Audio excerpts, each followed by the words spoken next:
He was known as Mr. Excitement, a powerhouse voice, an electric performer who helped shape soul and R&B as we know it. But behind the high notes and dazzling stage presence, Jackie Wilson carried deep grudges, wounds buried under decades of fame. He rarely spoke about his enemies, but before his tragic passing, close confidants and secret letters revealed the names of singers he despised the most.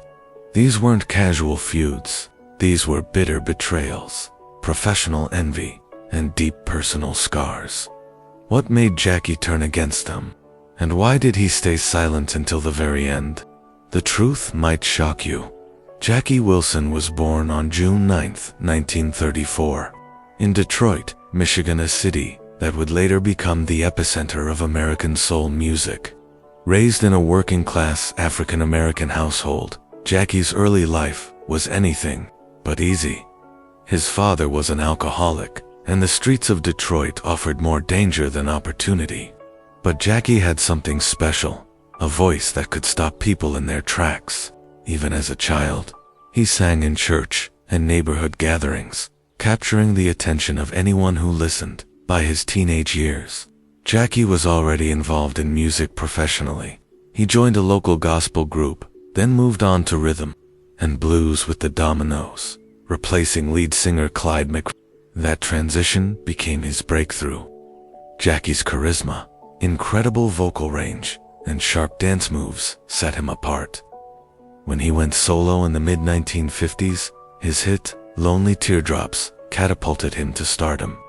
He became known for electrifying performances that left crowds breathless and inspired legends like Michael Jackson, Elvis Presley, and Prince. But success came at a price. Behind the scenes, Jackie battled manipulative managers, exploitation by the industry, and betrayal from fellow artists.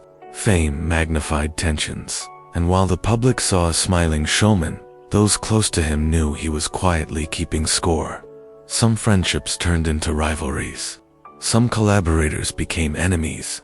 And as his life moved toward its tragic final chapter, Jackie had a few names he could never forgive. Number 1, James Brown. Jackie Wilson and James Brown were two giants of soul and R&B, both electrifying performers, both proud and both deeply competitive. Early in their careers, there was mutual respect between them. Jackie, already known as Mr. Excitement, had set the bar for what a high-energy performance should look like. His voice soared effortlessly, and his stage presence was magnetic. But when James Brown burst onto the scene with his raw, gritty energy and revolutionary funk sound, the dynamic shifted. Brown openly admired Jackie Wilson, even crediting him as an early influence. However, admiration quickly gave way to rivalry. James Brown wanted to be the greatest entertainer alive, and Jackie wasn't ready to step aside. Their feud simmered in public and behind the scenes, according to those close to Jackie. He felt that James had borrowed heavily from his act, his footwork, his dramatic spins, and even his high-pitched vocal flourishes. But unlike Jackie, who had classical training and a smooth tenor, Brown brought a more primal and guttural power to the stage. Audiences began to see James as the hardest working man in show business, a title Jackie once felt belonged to him. The tension escalated when promoters and venues began choosing James Brown over Jackie, often citing his newer sound and broader appeal. Jackie saw it not just as professional competition, but as a betrayal of the path he had helped pave. He believed he had been sidelined by someone he once considered In private conversations, Jackie reportedly referred to James Brown as a copy without class, and the bitterness lingered for years.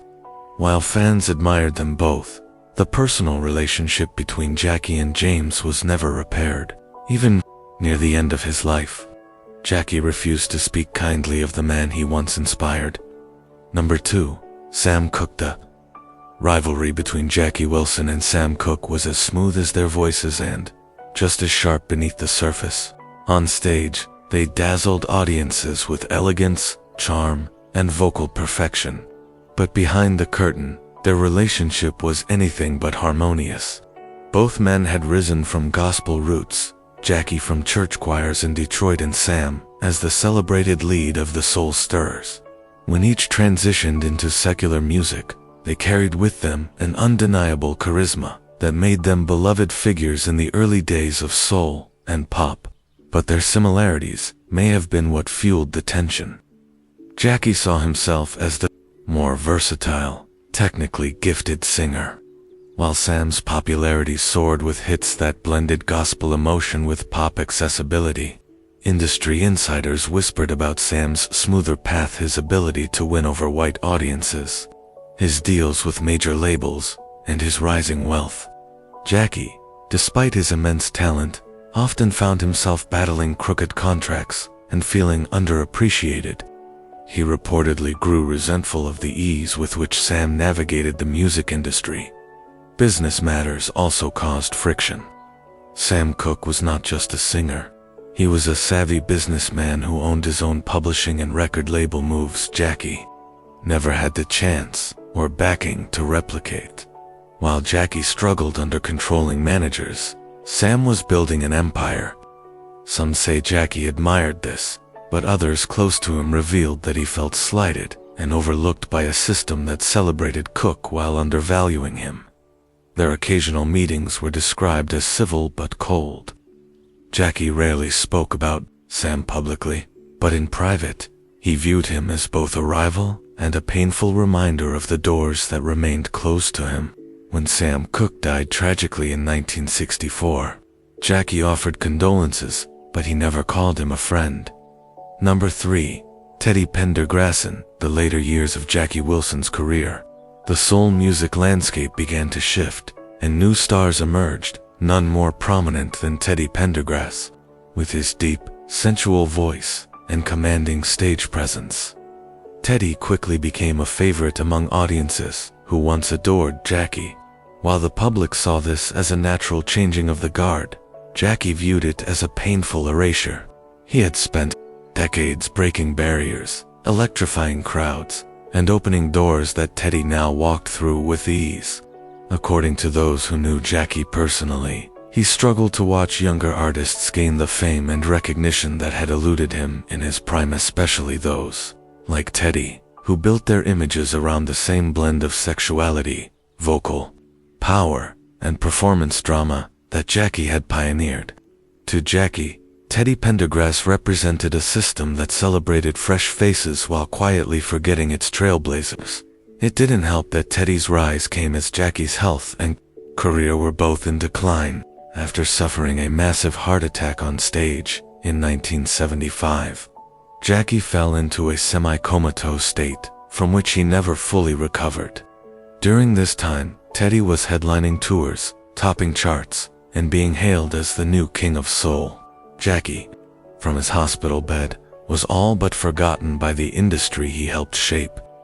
Friends who visited him during his final years claimed he expressed bitterness not just at the business, but specifically toward artists like Teddy, whom he believed hadn't acknowledged the groundwork he had laid. While there's no record of public hostility between the two, Jackie's private words revealed his pain. He reportedly said, "They took my voice and gave it to someone younger, then left me behind." To him, Teddy wasn't just a rival. He was a symbol of everything the industry had taken from him.